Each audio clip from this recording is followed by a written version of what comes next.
Today on Judge Faith, a Louisiana landlord accuses his terrified tenant of making up excuses to get out of a lease. Yeah, I get a text message, my life is in danger. Just a grown man telling me that he feared for his life over 2 raccoons. So I look around to the trees, there's 2 big old raccoons like this in the corner. He stood up like, what? Sir, possums, raccoons, and the man in the abandoned house aside, did you have a conversation with him about getting out of your lease because you had a vacancy open in one of your properties? And later, a teen mom accuses her godsister of stealing her identity and sticking her with an overdue cable bill. I see my name on a cable box. I ask her right away, why is my name on this box? She's like, oh, don't worry about it, sissy. It's nothing important. And I was like, well, is it okay we just put in your name? She's like, yeah, that's fine. The exact conversation is, don't worry about it, and you say, okay? That doesn't sound right to me. Faith Jenkins. Her distinguished legal career began when she graduated first in her law school class. She quickly became a tough New York City prosecutor, and then a preeminent legal analyst on cable news. And now she's the judge in her own courtroom. Her cases are real, and her rulings are final. She is Judge Faith. Plaintiff Marco Scott says his former tenant had financial troubles and fabricated stories so he could move out early. He's suing for rent money owed and damaged property. Defendant John Sanji says he owes nothing because his life was in danger and Marco refused to fix the problem. All rise. Court is in session. The Honorable Judge Faith Jenkins presiding. Please be seated. Your Honor, the litigants have been sworn in. This is the case of Scott versus Sanji. Thank you, Juan. Marco Scott? Yes. You are suing the defendant, John Sanji? Yes, Your Honor. For $5,000 for rent you say he owes you and damaged property?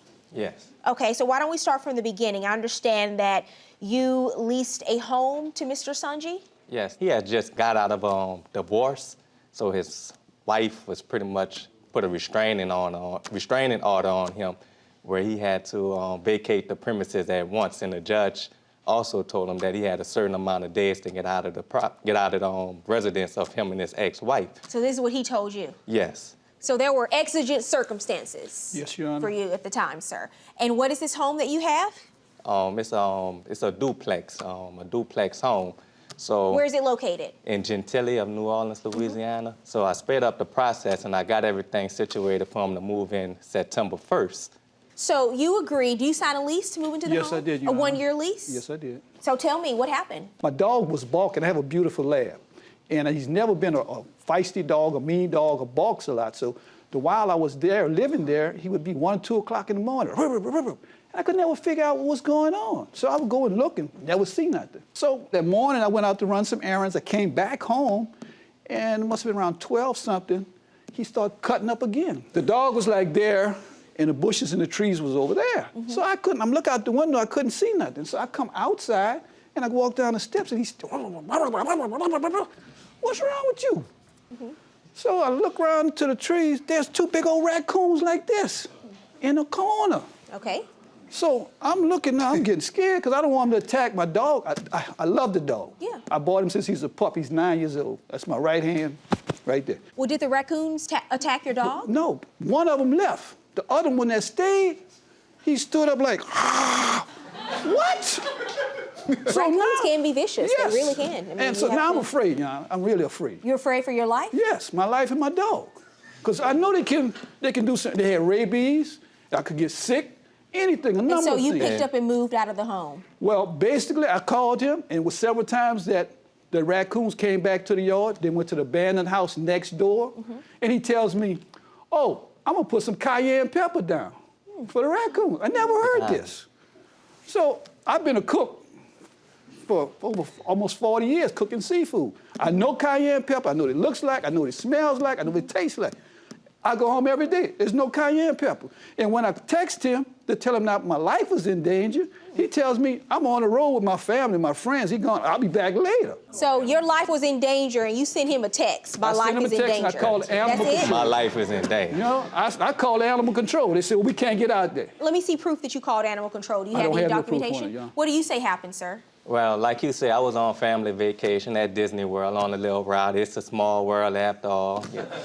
So I get I love a text. the details they share with me about this case. Yeah, I Go get ahead. a text message. My life is in danger. So I'm thinking like, why are you texting me? And you didn't even call get off the ride to see what was going on? I can't get off the ride in the middle of the ride. So once I got off the ride, I called him like 2 or 3 times. I'm like, why are you calling me?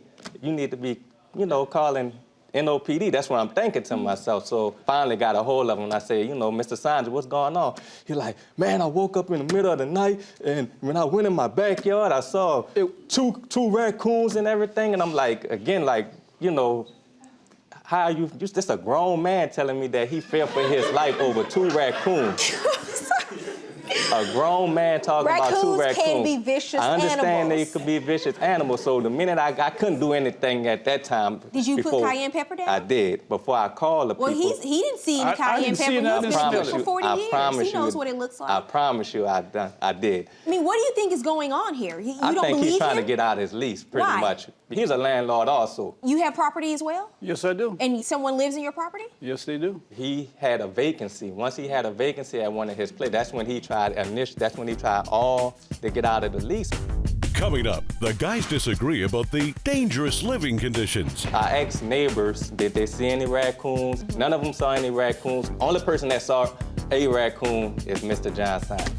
And later, an unpaid cable bill breaks the bonds of sisterhood. So what investigation did you do? Because, we have fun, we party, we drink together, we're close. So I was thinking maybe when she was drunk, she was gonna slip up and say something to me.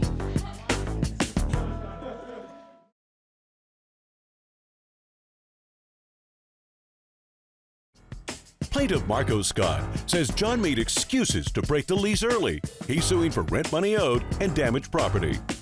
Defendant John Sanji says he owes nothing because he feared for his safety. Possums, raccoons, and the man in the abandoned house aside. Okay, did you have a conversation with him about getting out of your lease because you had a vacancy open in one of your properties? No, I did not. Yes, he Never had that did. conversation? Never. Well, how would he know that? He know that I had properties. But there was a vacancy. Was there a discussion about a vacancy? All my properties are still rented. Out of the divorce, I got money to buy another property. Where did you move? Where did you move then? I bought a house. Yeah, I just said all of a sudden, he bought a house throughout the whole time in our lease. He never mentioned that one time. And, Your Honor, I also asked our ex-neighbors. None of them saw any raccoons, no visible sightings of raccoons, no visible of a stranger in the neighborhood or anything. It's a nice neighborhood, so they wouldn't know if somebody... So you didn't believe him? I didn't believe him about not the one bit. raccoons? Only person that saw a raccoon is Mr. Johnson. And so you're suing him for rent for how many months? For 6 months, the remainder of his lease. But what if you get someone to rent the place next month? You think he should still pay for the remainder of his he lease? should have to pay whenever the law the state that we come from, he has to pay up until I know the law in somebody leaves. Louisiana. That's where I went to law school. Yeah, so all I'm right, okay. especially familiar with the law in Louisiana. Yeah, so the minute so when he does pay, whenever I do rent it out or whatever, he has to pay the amount to whenever I rent it out. Okay, Mr. Sanji, Yes, ma'am. I'm back to you now. When you get this text, call me at once. My life is in danger. That's a very polite way to tell someone that you're in fear for your life. I'm not going to insult him, y'all. If your life in... But I mean, I called When him. you get a chance, just in case you're busy right now, but when you get a chance, call me because my life is in Your danger. Honor, I'm just a nice guy. I don't talk to nobody in any kind of way. He responds to you 7 minutes later. That's a text. He never did call me on the phone. His response, sir, All right, I is got you. Okay. immediately, and he just said he was at Disney World, but he responds 7 minutes later. I tend to believe he actually called you because you said, my life is in danger. Perhaps there were raccoons, and I know growing up in Louisiana and having raccoons in our backyard sometimes, that they can be vicious animals. They are a cause for concern. And if you have a dog, especially if you're feeding your dog outside, you could be attracting them to the yard by leaving dog food outside. Yes. That's one of the issues. However, you didn't give him notice until you were actually leaving. You could have at least told him, hey, listen, I think I'm gonna have to move. But he didn't get a message until when? February? February 1st or 2nd or something like that- that. I told you January when you picked up the rent, then I give you that check. Do you in have your that in hand. writing? No, I give him don't the have- check right then. You lying, Marco. All right. All right. Well, Mr. Sanji, calm down. Calm down. I know You're lying on me. you've been through a traumatic experience. I understand that, but Let's just calm down. He also $750. he digged a hole in my backyard as well to Sir, put up the raccoons obviously were probably responsible for that. Am I right, Mr. Sanji? Okay, since Or am I not? Here's what we're going to do. No, because you kept his security deposit. Here's what we're going to do. He kept your security deposit.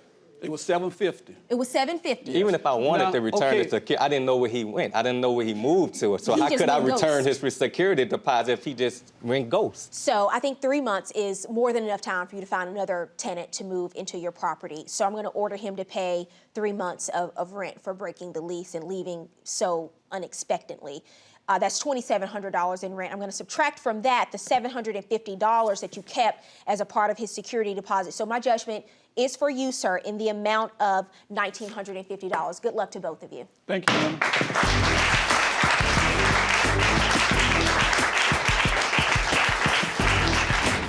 Grow up, man.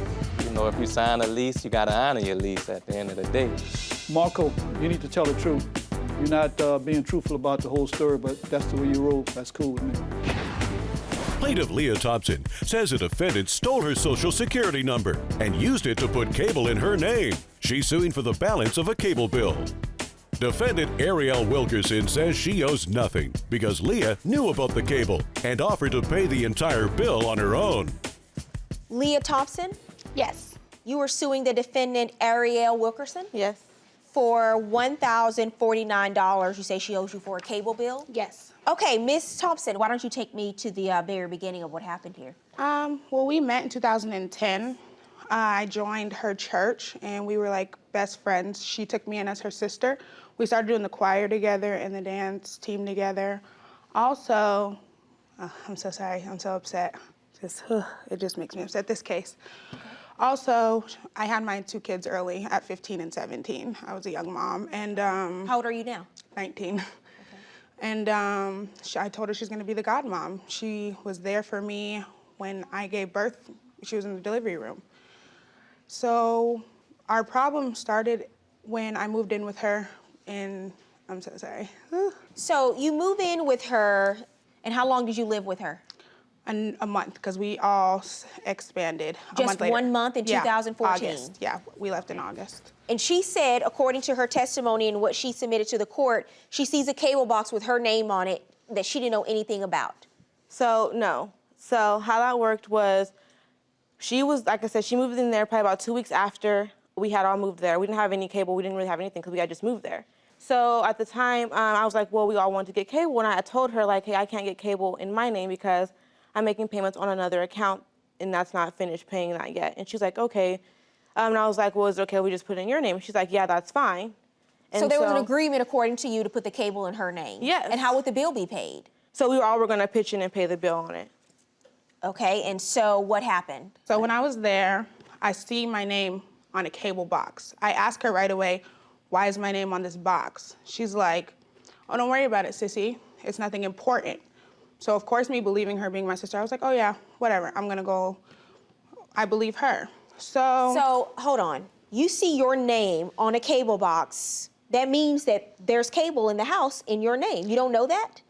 And you say, and she said, don't worry. The exact conversation is, don't worry about it. And you say, okay.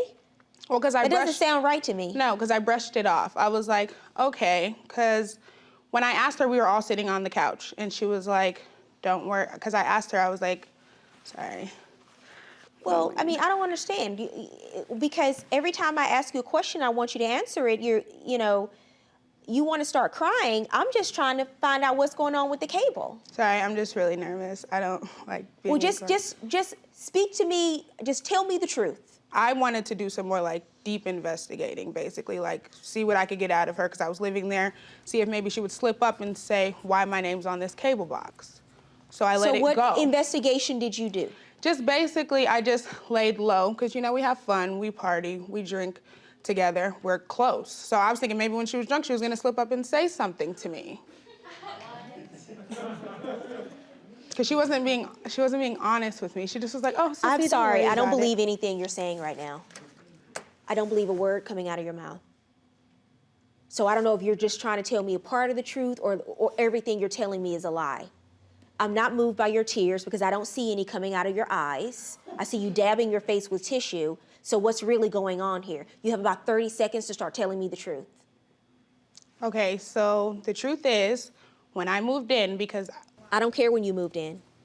I care about your lawsuit about this cable bill. You told me in your statement she stole your Social Security number. She committed fraud and got a cable bill in your name. For 7 minutes, you have not been able to look me in my eye and say that to me. Why is that? I'm just really nervous. No.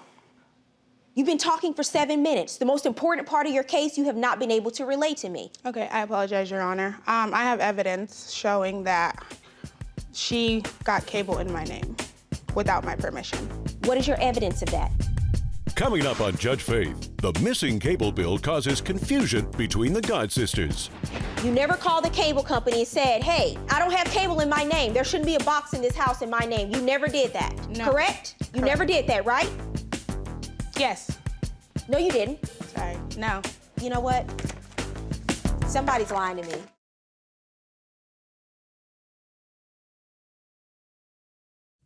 Plaintiff Leah Thompson says Ariel knows that she owes and is making life difficult. She's suing for the balance of a cable bill. Defendant Ariel Wilkerson says she owes nothing because Leah offered to put the bill in her name. What is that you're handing It's a court me? document.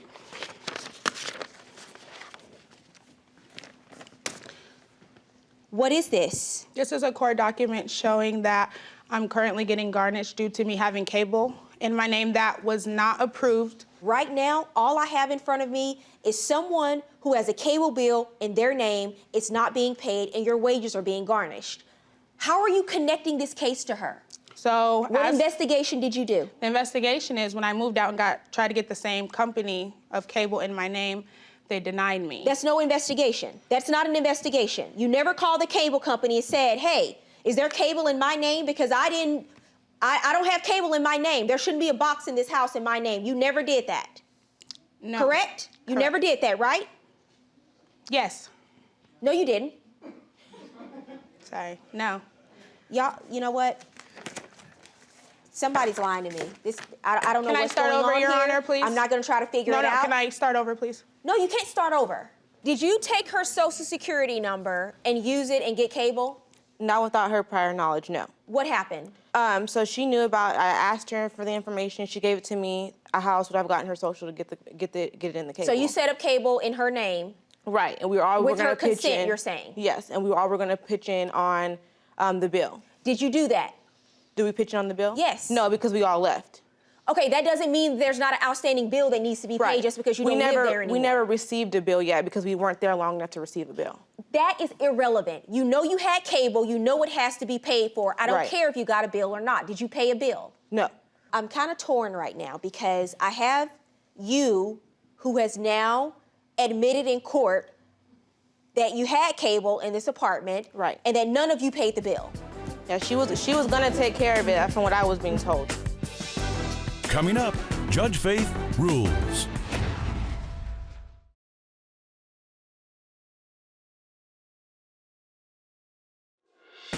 And now, Judge Faith rules. I think you think the better story for you to come up with is that she stole your Social Security number so you don't have to be responsible for this bill at all. I mean, I don't just listen to testimony. I look at people's demeanor, and I can tell you right now, I know you've been lying to me. Dividing the bill 3 ways, you owe her $333.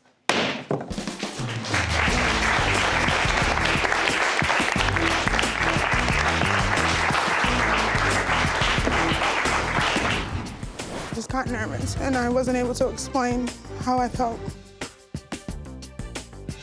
So I learned from this not to be able to split bills with people you can't trust, and not everybody you can call your sister.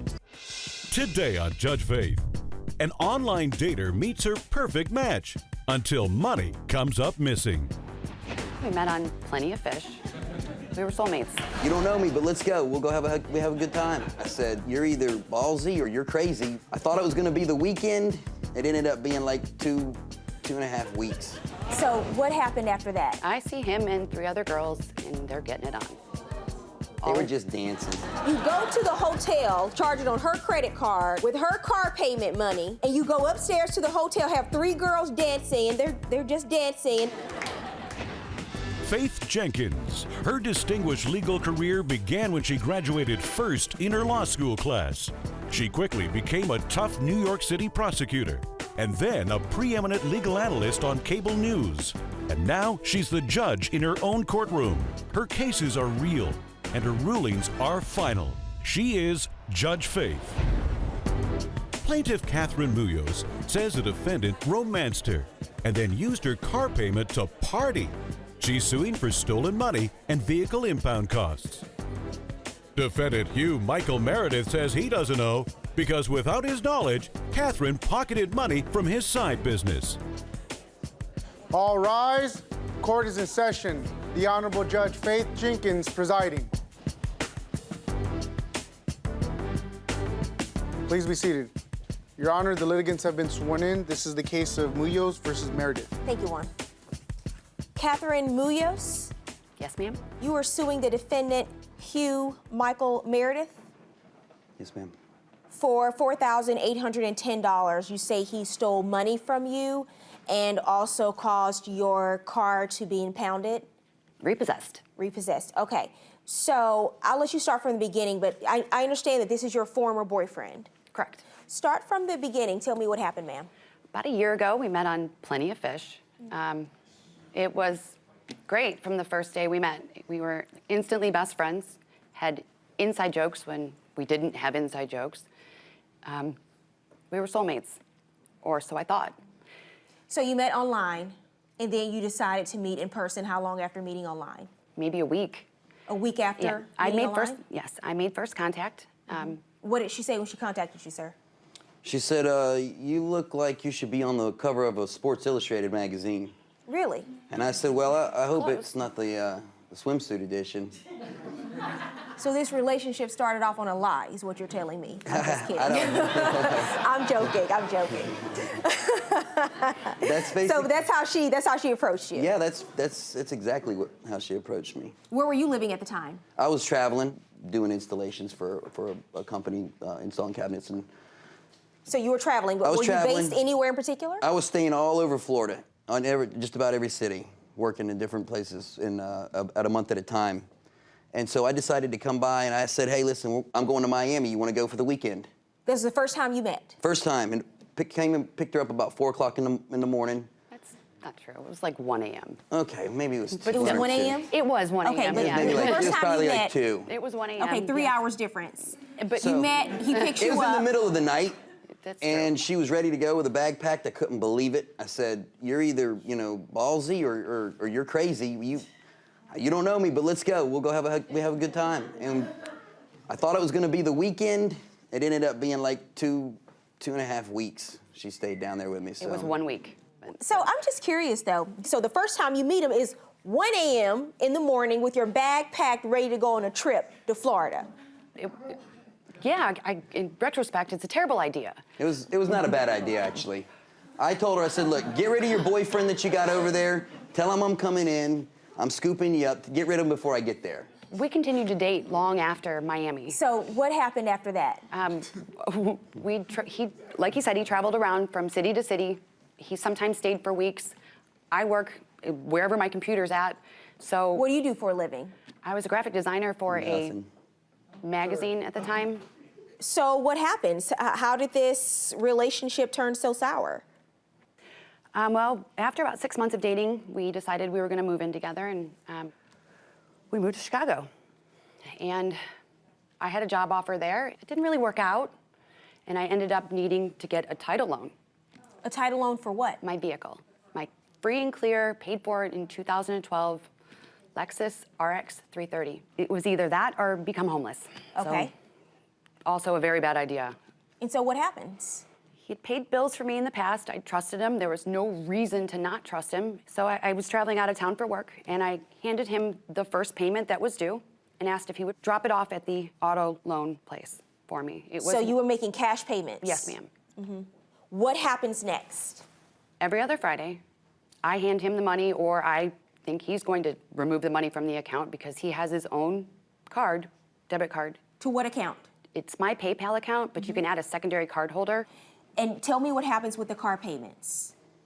He doesn't make them after the first one. I hand him the money or he withdraws the money and he's partying with the money. Because you say that he was supposed to make how many payments and didn't make them?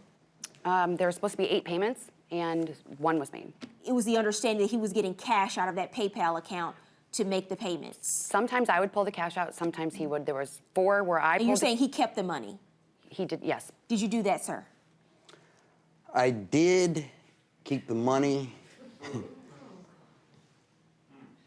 but I was expecting a tax return where I thought that I could just pay it all back, she wouldn't know.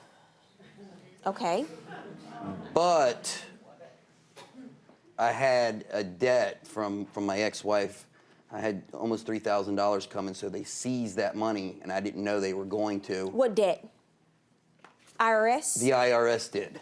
Your tax return, you never got it because that money was seized by the government. Seized immediately. So you were short money. And so instead of talking to her and having a conversation. I didn't have the money to pay it back when I. Well, what were you doing at the time when you were pocketing the money and not making the payments? What were you doing with the money? Tell her. I was hitting the strip clubs and blowing it. Coming up, the party gets put on hold. I follow him to the hotel where he is partying. I see him and 3 other girls, and they're getting it on. They were just dancing. No, they weren't.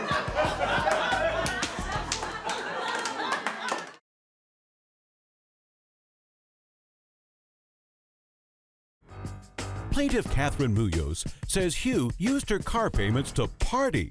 She's suing for stolen money and vehicle impound costs. Defendant Hugh Michael Meredith says he doesn't know because Catherine is a party girl pretending to be a good girl. You were making it rain at the strip club. Is that what you're telling me? I don't drink very often, and sometimes when I do, I get just a little crazy, and that's why I pretty much quit drinking. So. How many weeks of crazy are we talking about here, sir? This is 7 payments. 3 or 4. 360. I look at 1, 2. 14. This is happening over the course of March. 14 all weeks. the way to June. The middle of June 19th. March, April, May, and June. This is over a course of 4 months. So, and you led her to believe every single time that you were making the payments for the car. Yeah, pretty much. When do you find out that he hasn't made the payments? How do you find out? Well, in the middle of June, my mom received a letter that I'm not making the payments and they're going to repossess my car if I don't come up with $2,332 in 30 days. Okay, so you immediately call him. I don't call him. I want to know what's happening. So what do you mean you don't call him? I call the title loan company and I ask them, why didn't you call me? Is what my first reaction is. And I find out that he's changed the contact number with the title loan company and I can't receive the messages. Is that true? Yes or no, sir? Yeah, it's true, but I will say this. I had a collection of cowboy boots that I custom. We're not talking. She sold some of them. She sold some, and she recouped some of that money. I don't want to hear anything about cowboy boots. I just asked you one question. You changed her number, so now you're scheming. Now there's the cover-up. There's the crime, and then there's the cover-up. No. Now you're engaging in cover-up. Do you confront him and say you haven't been making these payments? Because you found out in June. Right. When is the next time you see him? Are you still living with him? Yes. So you're still living in this. So you find out you see him that night in Chicago? I have a, yeah. So you see him that night in Chicago and you don't say anything to him about it? Nope. Why? I want to see what he does with the money. She stalked me. Well, I follow him to the Drake Hotel. So now you want to investigate. Now you want to start keeping track of things at this point, right? I have to know. So what do you do? I hand him the money. I hand him the money that's due. I follow him to the hotel where he is partying with 3 girls. How do you know he was partying with 3 girls? Well, he got the hotel through Hotels Tonight which is my credit card, so I pay for that too. And the front desk will give me a key. The room is in my name. And I'm able to just walk in and see it. So you get a key, you wait until he goes up to the room, then you go get a duplicate key. Mm-hmm. And you go and use the key without knocking? Absolutely. You open the door and what do you see? I see him and 3 other girls, and they're getting it on. Not really. They were just dancing. No, they weren't. So they were just dancing? For the most part, when she came in, they And were. that's okay. You go to the hotel, charge it on her credit card with her car payment money that you were supposed to use to pay the car note, and you go upstairs to the hotel, have 3 girls dancing, and they're just dancing. Dancing, yeah. Not a big deal. Okay, well, I mean, I told her that I asked her if she wanted to hang out and go.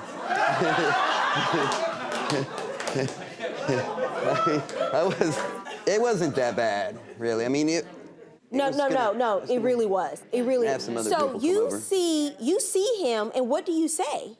I didn't say anything because I couldn't. I just kind of sat there with my mouth open and my eyes, I'm sure, were like saucers. Did he see you? Oh, definitely. And what was his response? He didn't respond. He just kept doing what he was doing. No, I said, come on over. You asked her to join. I mean, what else was I supposed to do? I just said, come on over and check this out. I mean, really, well, I'm gonna throw this out here. You can join, or it can be, embarrassing and weird, and the party can end. So I figured, hey, come on in, let's hang out. Let's have a good Is that time. the last time you saw him? No, it didn't end there at all. I turned around and walked out, and he came home the next day like nothing happened. Coming up on Judge Faith, did the player get played? What evidence do you have that she sold your cowboy boots and kept money? She threatened that she would do it, so I figured that she probably did. How many cowboy boots, sir? I got about 50 pair, maybe. Did you take any cowboy boots? I would love to take your cowboy boots, trust me.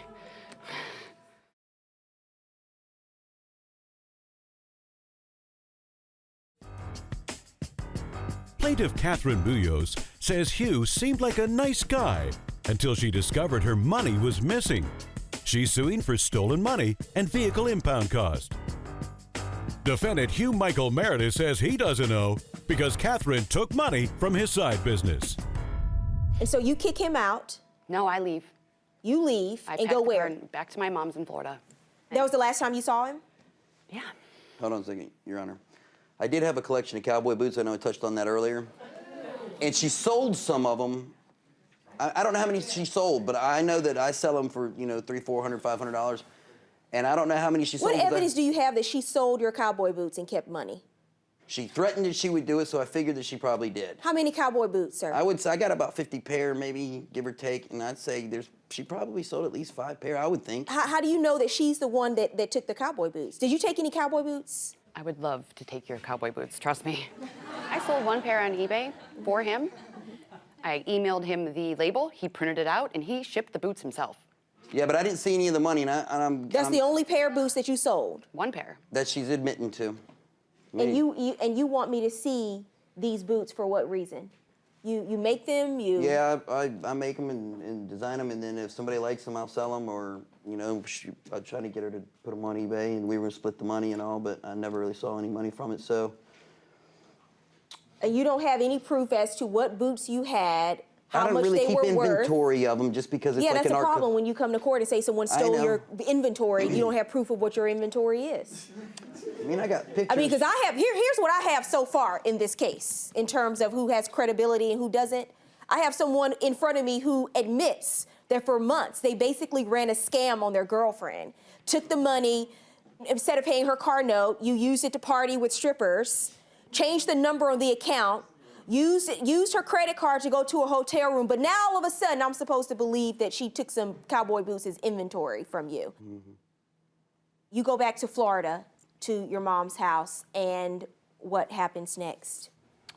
30 days later, they repossess my vehicle, and I have to come up with $2,332 to get it back. You have proof you paid that? Yes, ma'am. May I see it, please?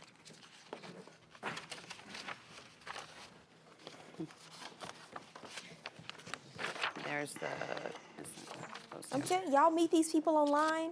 You think it's love at first sight. You came in here, oh, he's my soulmate. He's my soul. No, he's a con and a thief.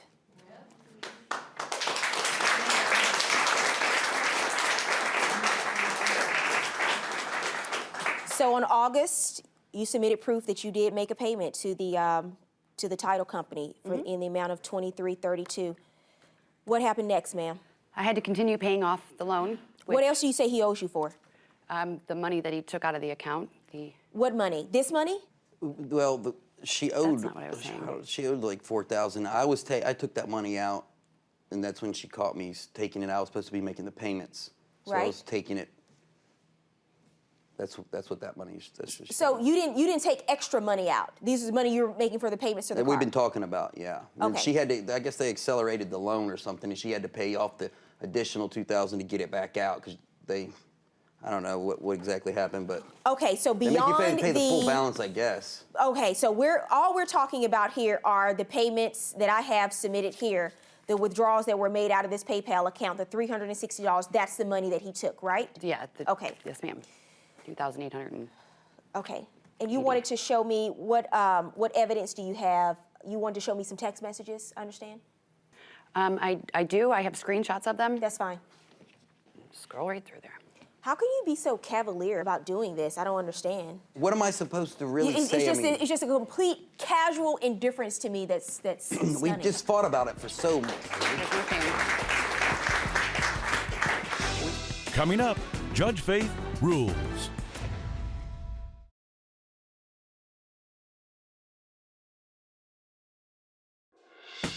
And now, Judge Faith rules. So you text her in August, you paid for my parties and you didn't even know it, ha ha. Hope you get to keep your car, but not really. I'll never pay you back. I spent the money on whores. Good luck finding me. Did I say that? My God. You have a daughter? You have a daughter? I do. How old is your daughter? 2. Mm-hmm. Yeah. We can only hope she never meets someone like you. And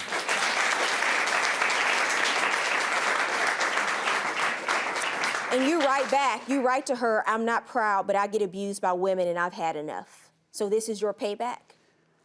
I think I was drunk when I wrote those texts because Doesn't matter. I know.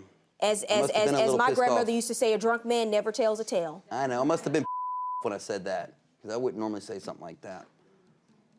And then you write to her, I never want to talk to you again. And she writes, goodbye, Michael. All right, so I guess this is goodbye for everyone. Judgment for the plaintiff. Sir, I'm ordering you to pay the plaintiff back the money that you took from her account. $2,332, judgment for the plaintiff.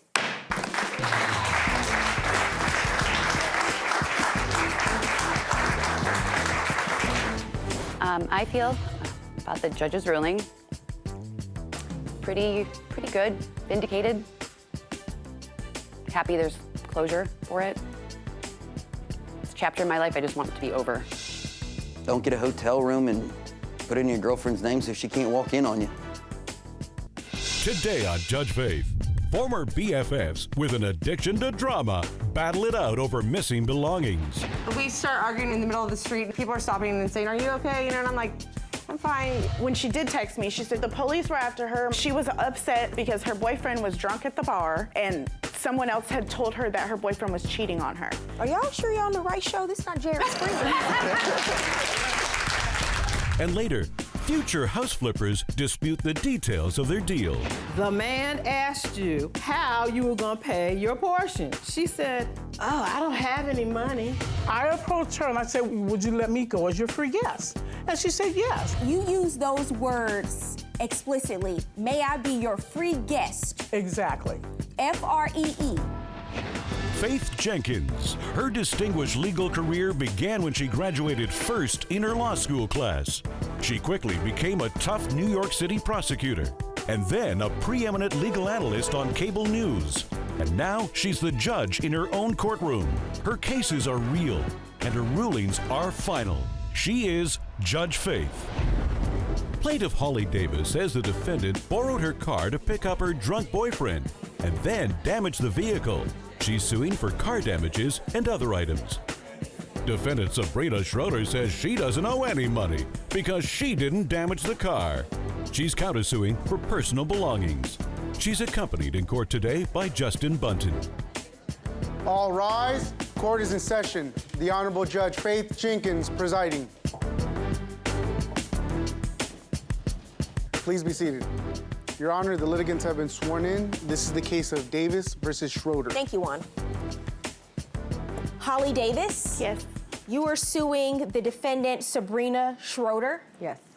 For $1,591.32 you say she owes you? Yes, Your Honor. And you are countersuing for $1,880.48? Yes. For your personal belongings? Yes. And you have a witness with you here today. You are Justin Bunton? Yes, ma'am. Okay. I love the fact that you all address alike, by the way. I appreciate that. Why don't we start with you, Ms. Davis? Tell me what's going on here. How do you know the defendant? My son's dad is also her daughter's father, and so our children are 3 months apart. The two of you were pregnant at the same time. Right. By the same man? Yes. Okay, and is that you? No. Okay. Yeah, he cheated. So that's how you met? Yeah. Well, no. We were all friends before that. When he was my boyfriend, we all lived in the same house together, which was her house. And while we were living in that house, he cheated on me with her. And both of you got pregnant at the same time? Right. Okay. We were 3 months apart. Are y'all sure you're on the right show? This is not Jerry Springer. I'm just checking.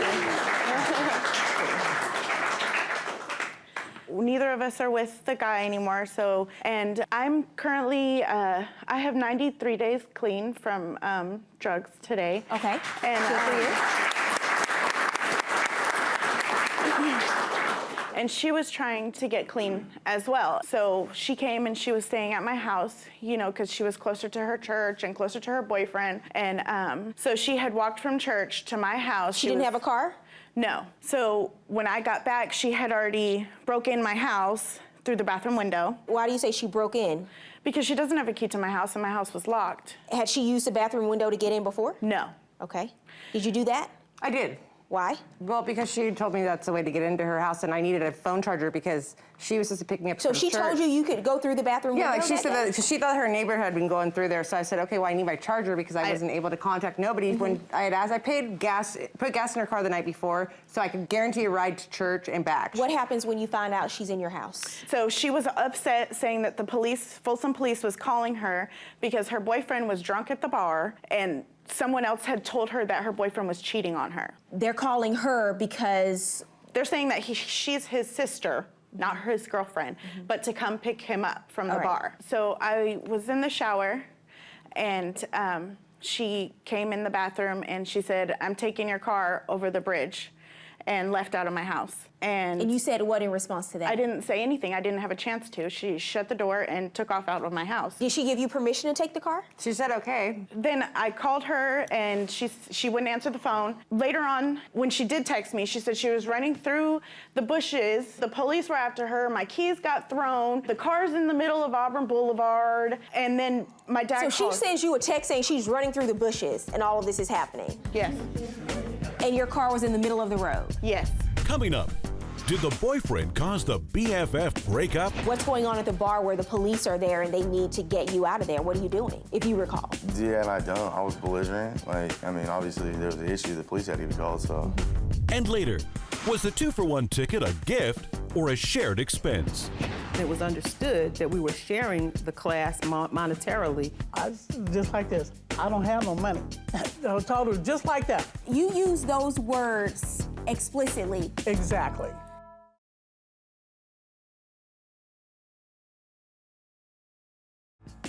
Plaintiff Holly Davis says Sabrina caused major damage to her vehicle. She's suing for car damages and various items. Defendant Sabrina Schroeder says she doesn't know because her boyfriend caused the damage. She's countersuing for personal belongings. Tell me what happened. You get a phone call about him. Yeah. What do they tell, who calls you? The Folsom Police. What do they tell you? They said, can you come pick up your brother? He's drunk, and or if not, we're gonna take him to jail. Were you at the bar, sir? No, yeah. You were drunk? Yeah. And you're her fiance now. Yeah. You're not her brother. No. And you were supposed to be in rehab. You can use more than one word to answer. No, my yeah, I question was supposed to be in rehab, yeah. So what's going on at the bar where the police are there and they need to get you out of there? What are you doing, if you recall? Yeah, and I don't. I was belligerent. Like, I mean, obviously there was an issue. The police had to be called, so. So you get the phone call that he needs to be picked up. You go get her keys and drive where? To his program. Is he there? No. He's at the bar? Yeah. And what happened? How did you wreck her car? I didn't wreck her car. When I saw him, I was just told him, I'm like, you know, F you, like I was because I thought like he was hanging out with his ex-girlfriend. And so he gets in the car and he punches the stereo. And I'm like, oh, that's really nice. You know, like, and he's like just. So he punches the stereo. Yeah. That's one. What else happens? So eventually, like, he slams the car in park, and then he takes the keys out of the car and he throws them. And so I'm like, while you're driving, he slams the car in park? Yeah, well, it was right by the stop sign. How do you know? You were drunk. I was there. Because he walked back to the car and they gave him a DUI. At the stop sign, well, that's where the car was at when the He went back to the car. So he puts the car in park, throws the keys, and does what? We start arguing in the middle of the street. People are stopping and saying, "Are you okay?" You know, and I'm like, "I'm fine." And so he takes off, and then I'm like, "Oh, I don't have keys. And I've been drinking, and I don't want to get a DUI or get, you know what I mean? I don't want to deal with the cops right now." So I took off. Well, he went back to go make sure I was okay. And so he leaves. And then you leave. Yeah. And the car's in the middle of the road. Yeah, because I mean, I looked for the keys literally for like 15 minutes, could not find them. You broke the DVD player, the radio, the entire deck in the front of her car. Let me see photos of the car. Yeah, you smashed the entire screen.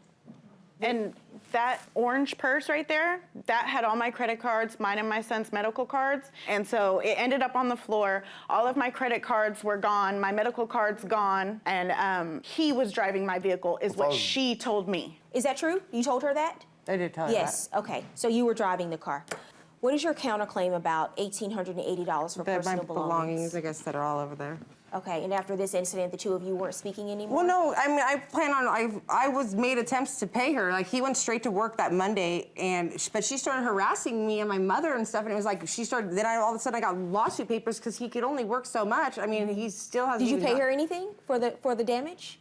No, we haven't paid her anything. So to this date, you haven't paid her a dime for anything? No. Okay, so that's zero effort on your part then? None. After taking her car, letting your boyfriend get the keys, get in, and clearly drive while he was drunk and belligerent. That's your responsibility. Okay, here's what we're going to do in this case. I'm going to order you to pay her based on the proof she submitted to this court. Okay. The receipts that she's had to pay to get the car repaired and the estimate that you provided to get your TV repaired in the car. And I'm ordering you, ma'am, to return her personal belongings. Your counterclaim is dismissed. I'm ordering the return of your belongings. Judgment in this case for the plaintiff, $1,591.32. Good luck. Thank you.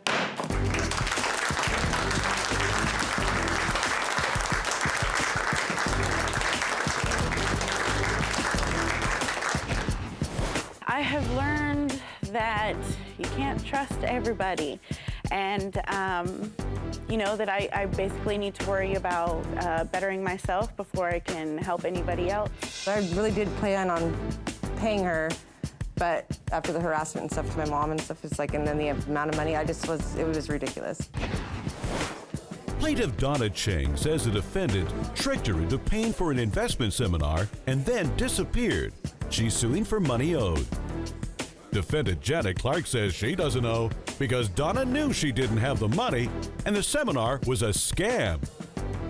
Donna Chang. Yes. You were suing the defendant, Janet Clark. Yes. For $825 you say she owes you for a seminar the two of you attended, and you paid her fee and she did not pay you back? That's correct. Okay, why don't we start from the beginning, ma'am? Tell me what happened. Okay. On October 4th, we went to an informational seminar that was they offered after that a advanced class. Informational seminar on what? On investments. Okay. And so at that point, we're all sitting there. I didn't know anyone there.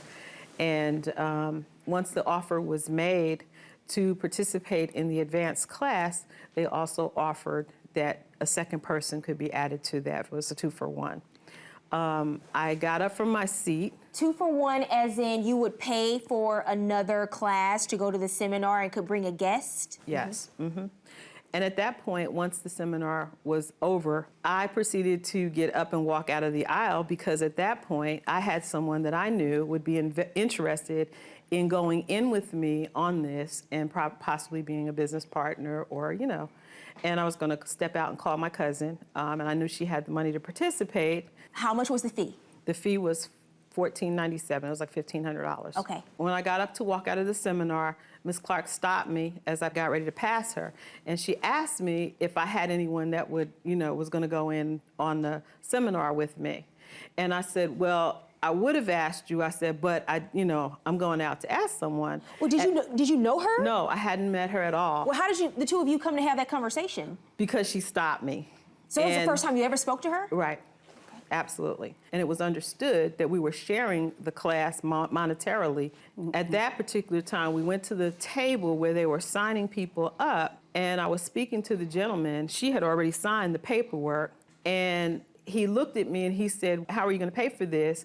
She was standing off to my left, and he kept asking, how is this going to be paid for? One check, a credit card, or whatever. And I noticed that she wasn't speaking, and I kind of like, why isn't she saying something, right? So I said, well, I'm gonna put my portion on my credit card. And I turned around and I looked at her and I saw that she was just standing there. I said, the man asked you how you were gonna pay your portion. She said, oh, I don't have any money. And I was like, what do you mean? I said, you asked if you could participate in this and pay half of. I said, I'm confused. I said, well, I'll tell you what, hold it. You will have to sign a promissory note, give me your social security, your driver's license, your address, whatever. I said, because I have to have some kind of guarantee that you're gonna pay this money. How'd that work out for you, that guarantee? Here we are. Right. You don't know her? Right. You think having someone sign a piece of paper? Absolutely. Because what ends up happening, you pay the full amount and you go to the seminar, she doesn't pay you back, and now we're here. Tell me what happened, Ms. Clark. Well, it didn't happen like she just said. We went to the free seminar, true enough. Well, tell me about the conversation before that, before you ever go to the seminar. There was really no conversation. We went to the free seminar, like she said, that was true. And then at the end, the guys, they said there's a second seminar that we could go to. It's a 3-day seminar. And so then they said you could bring a guest, a free guest or whatever. So she was already up there at the place. She said something about she was going to call a friend or whatever it was. She was going to call a friend, and she should have called a friend. I'm somebody she don't even know. Why would you ask me to do something with you if you were already going to do it with another person? So you approached her. I approached her, and I said, would you let me go as your free guest? And she said yes. And I said, okay, that's fine. You know, so we're standing there, and the guys are on the other side of the table, and they're going to give us our paperwork and all this and that. And she had her credit card out and everything, and she went on ahead and she paid it. And then was there ever a question, though? Did he ever say, how are you going to pay for this? No, he ain't never said, how are you going to pay or anything like that. Ms. Clark, did she turn to you and say, how are you going to pay for your portion? No, because I told her, I just like this, I don't have no money. I told her just like that, I don't have any money. Well, why would you say you didn't have any money? Because I didn't have any money. But Ms. Clark. But you could bring a free guest. I'm coming as her free guest. So you use those words explicitly. May I be your free guest to this seminar? Exactly. F-R-E-E. Coming up on Judge Faith, was the contract coerced? We're signing the paperwork for the person or whatever. She pays for it, and then after the fact, she writes an IOU note, and I went ahead and I signed it. Why would you sign that? You just said you signed as a free guest.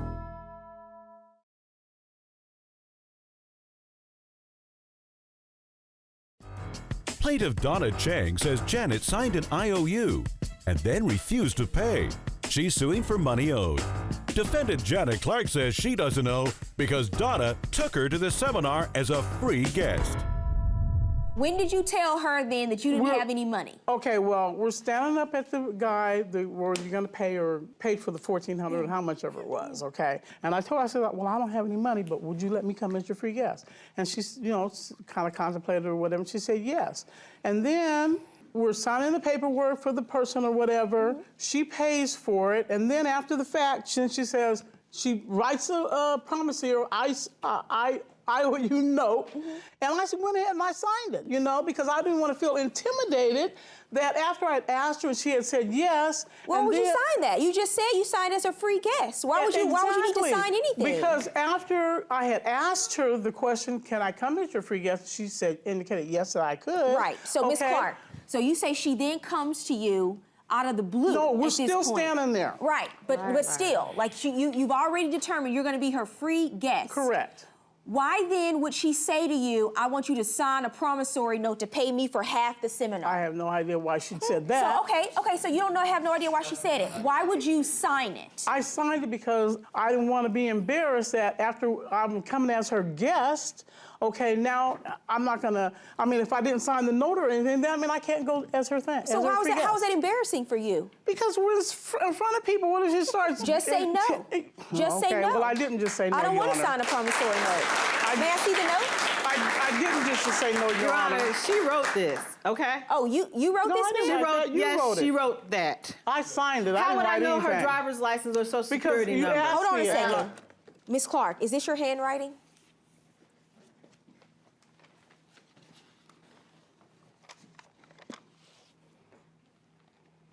Looks like your handwriting, Ms. Clark. It is my handwriting, Your Honor. Okay, thank you. May I have that back, please?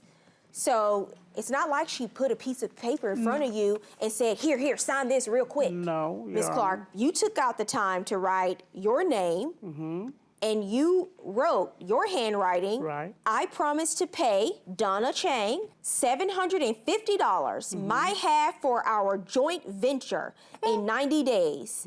Then you wrote that you took out your driver's license. You looked at your driver's license, you got your number out, you wrote that on there. That's what and she then you asked me to- signed your name, Ms. Clark. And that's what she That's asked a me to lot put- of time for you to take for somebody putting pressure on you. No, that's what she asked me to put on there after the fact, Your Why- Honor. why- She were you asked saying me she for my forced you to write license. this? No, I wrote it down, Your Honor, but I'm saying this is what she wanted on the piece of paper, and that's what I put on the piece of paper. It's not just What a piece she of paper, asked me ma'am. for. It's a contract. Okay. It's not just a piece of paper. I didn't really look at it as a contract, but, Your Honor, I still felt intimidated that if I would not have did Ms. the Clark, note. did you voluntarily write this note of your own free will, ma'am? At the time, yes, Your Honor. I didn't want any drama. She didn't force you. She didn't threaten you. She didn't put a gun to your head. No, Your She Honor. didn't say write this out or else. You just No, wrote. Your You just Honor. wrote it out. Coming up, Judge Faith rules.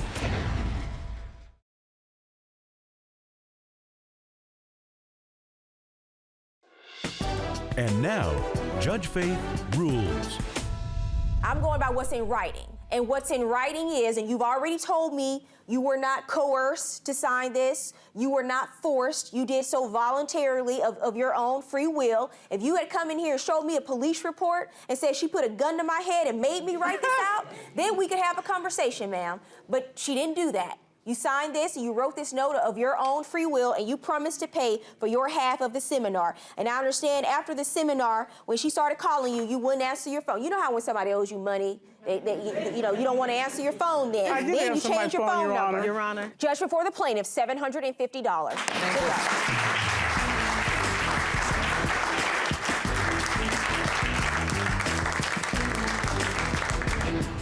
There was no question about it. I mean, it was kind of interesting that someone would try to slander me when they wrote the note themselves. I feel the judge's ruling was wrong.